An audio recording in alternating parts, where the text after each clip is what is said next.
Ide cerita Kodim 0419 Tanjung Jabung. Penulis skenario Ahmad Yani Azeb. Pembina Dandim 0419 Bapak Letnan Kolonel Infantri Aksa Erlangga SH. Penasehat Mayor Infantri Firdaus. Koordinator pementasan Kapten Infantri Adil Tarigan. Koreografer atau penata gerak dan waktu Firmansa dan Ardiansa Saputra. Penyanyi Triwayuni dan Veronica. Narator Desi Eka Mayani. Dimainkan oleh 1. Zakaria Zoretha, Ketua Pecinta Infak Sedekah Watunggal sebagai Kiai Haji Muhammad Daud Arif. 2. Ahmad Sofyan, cucu Panglima Saman sebagai Panglima Saman. Didukung siswa-siswi SLTP dan SLTA dalam kota Watunggal, anggota Palang Merah Indonesia Cabang Tanjung Barat, personil Kodim 0419 Tanjung Jabung, Resimen Mahasiswa Stai Anak 2 Watunggal, pengurus PIS Tanjung Barat. Sekilas profil dan riwayat hidup tokoh pejuang, tokoh ulama pejuang, dan tokoh TNI Watunggal.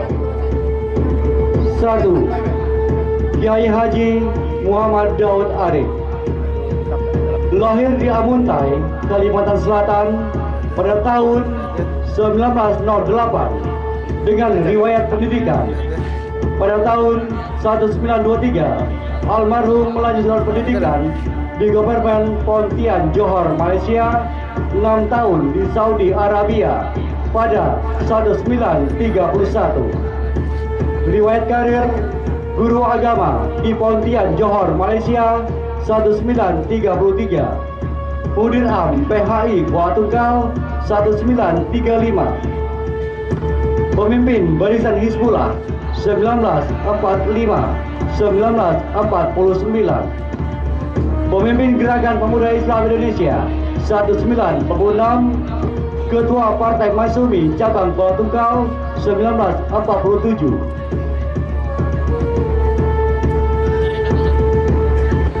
Pada tahun 1948 almarhum sempat ditawan Belanda dan diasingkan ke Tanjung Pinang yang waktu itu dalam perjalanan dari Watunggal ke Jambi untuk menghadiri konferensi jawatan agama.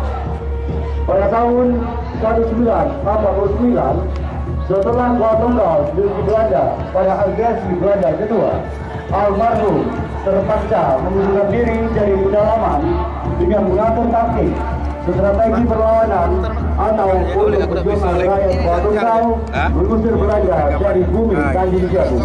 Tekan ya? Sekilas profil riwayat hidup Abdul Samad atau yang dikenal dengan nama Panglima Adul.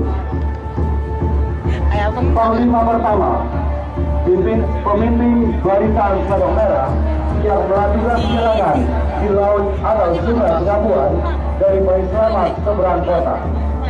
Abdul Samad atau Panglima Adul dilahirkan di Tanjung Sejuran pada tahun 1910. Beliau pernah tinggal di Malaysia yang gugur pada saat pertempuran di Laut Watunggal pada tanggal 13 Februari 1949 yang jasadnya tidak diketemukan. Sekilas profil riwayat hidup Panglima Haji Samad. Panglima keempat Barisan Sabang Merah Front Tunggal Area. Panglima Haji Samad lahir di Kalimantan Selatan pada tahun 1899. Memulai karir militer masuk TNI pada 17 Agustus 1945 dan dengan pangkat terakhir dari TNI sebagai Star Brigade Sumatera Selatan, yakni Letnan II. Beliau wafat karena sakit di Gua Tunggal pada tahun 1975 yang dikebumikan di TPU Jalan Malai Marga, Gua Tunggal.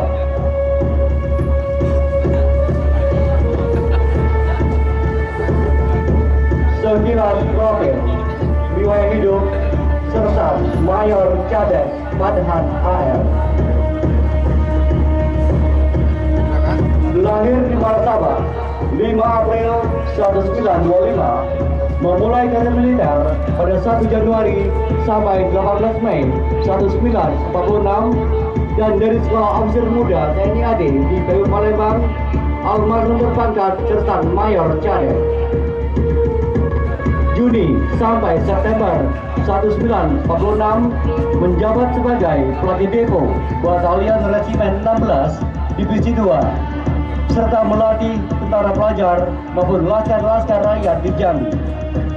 Oktober 1948, Desember 1949 melakukan penyerbuan bersama Barisan Sabang Merah sampai pada peristiwa penyerahan kedaulatan Belanda kepada RI yang bergabung dalam pasukan TNI Sektor 1023 Batalion Gatot Kaca pada 15 Desember 1949 dan pada penyerahan RIS 27 Desember 1949.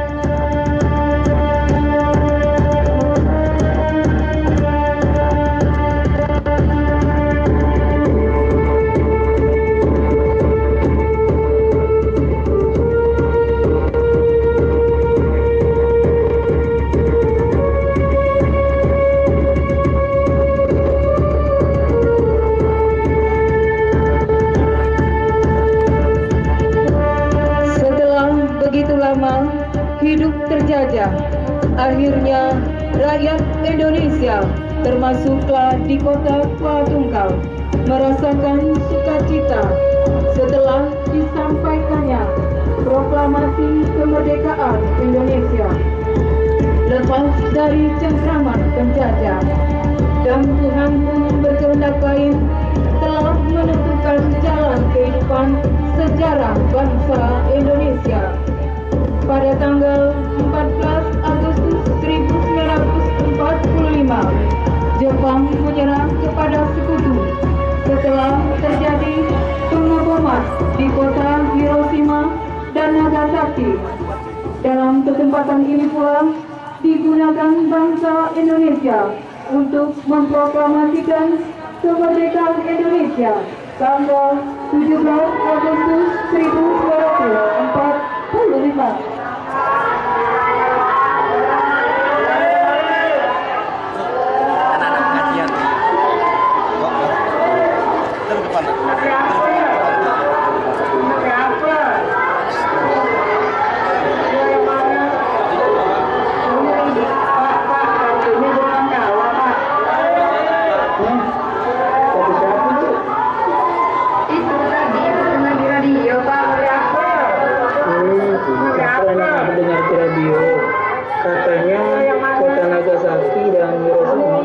Sudah daftar dengan tanahnya.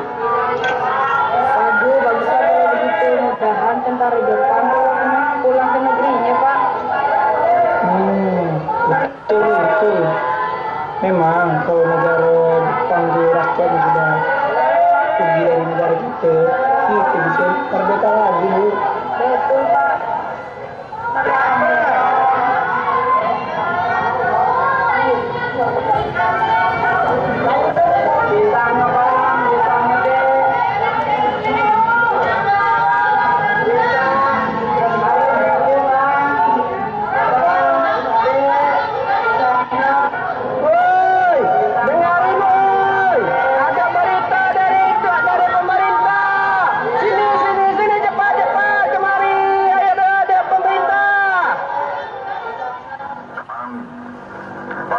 Indonesia dengan ini menyatakan kemerdekaan Indonesia. Hal-hal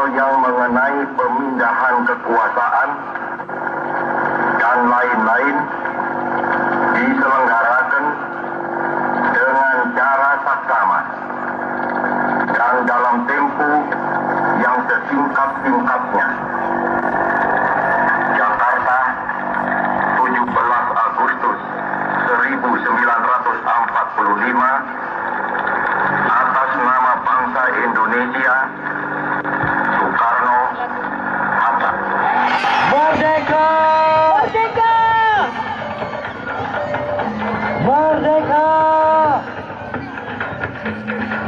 Setelah tersiarnya berita proklamasi kemerdekaan Republik Indonesia 17 Agustus 1945 disambut gembira oleh seluruh lapisan masyarakat Indonesia umumnya dan masyarakat Jambi maupun Kuala Tunggal khususnya. Dan kehidupan mereka pun mulai bangkit setelah begitu lama hidup menderita dari penindasan para penjajah. Terpancarlah sinar kebahagiaan dari wajah mereka.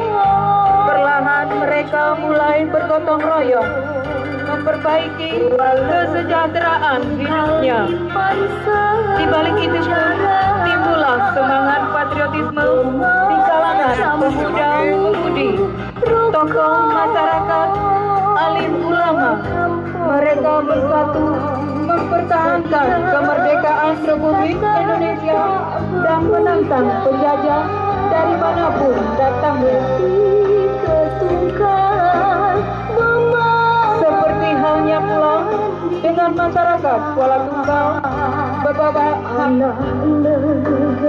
beberapa hari setelah terkibarnya merah putih pertama di Kuala Tunggal pada tanggal 20 Agustus 1945, maka diadakanlah pertemuan yang hasil pertemuan tersebut antara lain terbentuklah Angkatan Pemuda Indonesia dipimpin Sarkawi dan wakilnya Indra Zaini.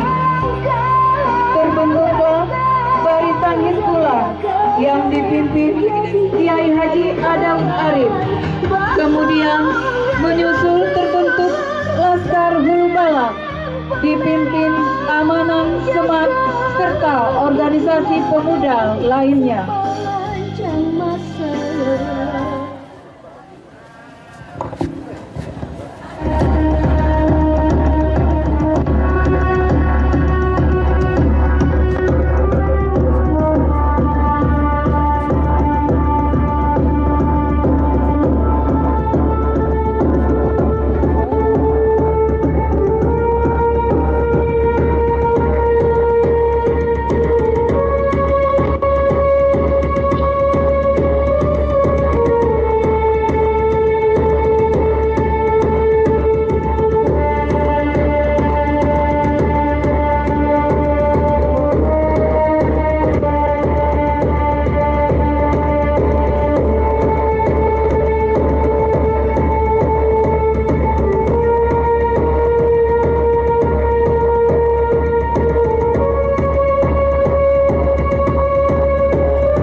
tepat pada pukul 11.30 dengan didudukinya kota Kuala Tunggal oleh Belanda. Tokoh masyarakat, alim ulama, cerdik pandai, pemuda dan masyarakat mulai menyingkir keluar kota, di antaranya di seberang Kuala Tunggal, yang kemudian front rimba membentuk barisan dengan nama Barisan Selempang Merah, dan kemudian menyatunya pasukan TNI bersama rakyat.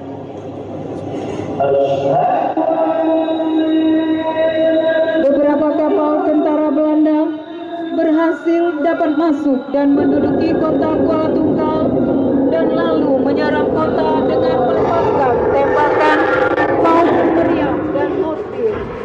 Setelah melancarkan serangan dan tembakan yang memalukan dari kapal perang udara yang pada waktu itu kaum muslimin bersiap-siap sedang akan melaksanakan sholat Jumat, yang akhirnya serangan tentara Belanda tepat mengenai kapal mesin menara Masjid Agung sehingga bulan bintangnya jatuh berkeping-keping dan masyarakat melarikan diri sampai keluar kota Kuala Tunggal, yang akibatnya juga sholat Jumat tidak jadi dilaksanakan.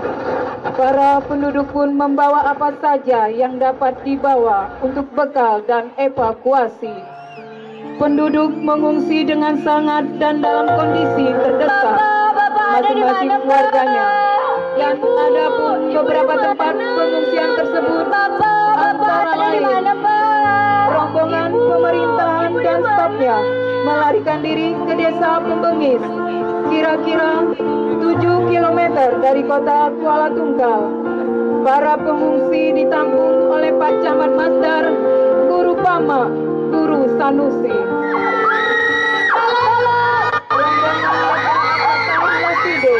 Dan Asira Asmuni ke Teluk Sialang, kira-kira 9 km dari Kuala Tunggal. Para pengungsi pun ditampung oleh Haji Mustafa dan Haji Datuk Abdul Razak di desa Betara Jawa atau Sungai Gebar. Rombongan lainnya seperti Pak Murad Alwi, Pak Sakiban, Pak Salim, Pak Matahan AR, Pak Adnan, Pak Yunus Rasid yang mengungsi ke Tunggal 1. Di Tunggal 1 mereka ditampung oleh Haji Anang. Sementara itu sebagian rakyat mengungsi keluar kota, bahkan sampai ke Pematang Lumut maupun Pematang Bulu. Dan pada waktu itu pasukan RI dan rakyat berjuang tidak dapat memberikan perlawanan yang berarti karena kekuatan dan kesenjataan tidak seimbang. Setelah membombardir dari kapal, Belanda mendaratkan pasukan Yon Gajah Merah berkekuatan 2 kompi.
kota Kuala Tunggal seperti lautan api. Para pejuang dan TNI pun kemudian mengatur siasat perlawanan. Saat itu langit kelihatan mendung. Awan seolah-olah menutupi langit kota Kuala Tunggal. Namun di balik itu, Belanda selalu mencari dan berusaha untuk menangkap para tokoh-tokoh pejuang. Hingga suatu hari, perang pun tidak terelakkan, serta suara ledakan mortir masih bersahutan di sekitar arena pertempuran.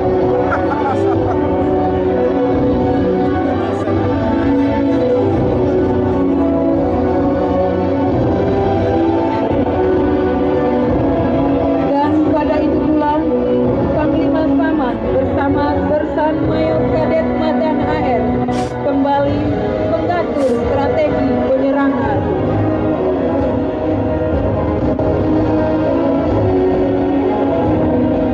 Hai prajurit, hari ini darahmu ditantang.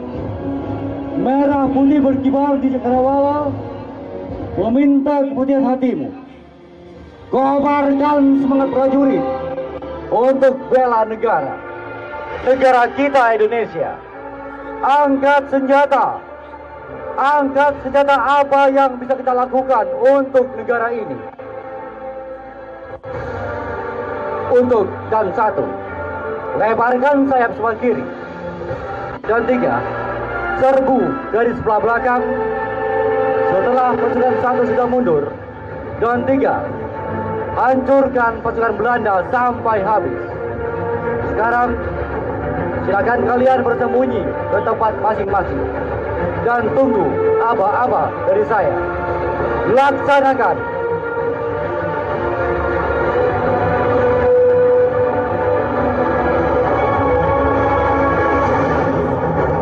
Para pejuang barisan selempang merah kemudian bergerak bersama TNI dan sambil terus meneriakkan sandi pertempuran. Barisan selempang merah yang dipimpin Panglima Saman terus bergerak melakukan penyerangan dan perlawanan penembakan ke arah pertahanan tentara Belanda di kantor pos. Dan pasukan TNI dipimpin Serma Kadet Madhan AR dan salah seorang pejuang melakukan perobekan bendera biru dan mengibarkan bendera merah putih. Ya Zalzalali walikram, Ya Hayyu Ya Qayyum, Allah Muhammad, Allah kuasa, merdeka tetap, merdeka syahid. Allahu Akbar.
Merdeka! Merdeka! Merdeka! Beberapa tahun kemudian, karena kegigihan, karismatik dan wibawanya, sosok Panglima Haji Samad kemudian sampai saat ini dikenal atau diberi gelar sebagai salah seorang tokoh pahlawan kemerdekaan. Namun di balik itu, beliau yang juga merupakan potret tokoh pejuang ulama Tanjung Jabung Barat, yang satu sisi ini memiliki makna daya tarik tersendiri. Di balik jiwa kepemimpinan maupun patriotismenya, dengan sikap dan pendirian kokohnya sangat luar biasa. Beliau hanya ingin disebut sebagai pejuang rakyat biasa. Setelah terjadinya pertempuran, Panglima Samad yang terlahir pada tahun 1899, beberapa bulan kemudian, tepatnya pada tahun 1975, beliau jatuh sakit karena begitu sangat kuat wujud religius dalam diri dan kehidupannya. Lalu dengan ketegasan yang tidak ada nuansa atau istilah berbahasa basi, tawar-menawar, almarhum menginginkan namanya hanya dijuluki sebagai orang biasa, dikenang tidak secara berlebihan, seperti amanah yang beliau wasiatkan sebelum menghembuskan napasnya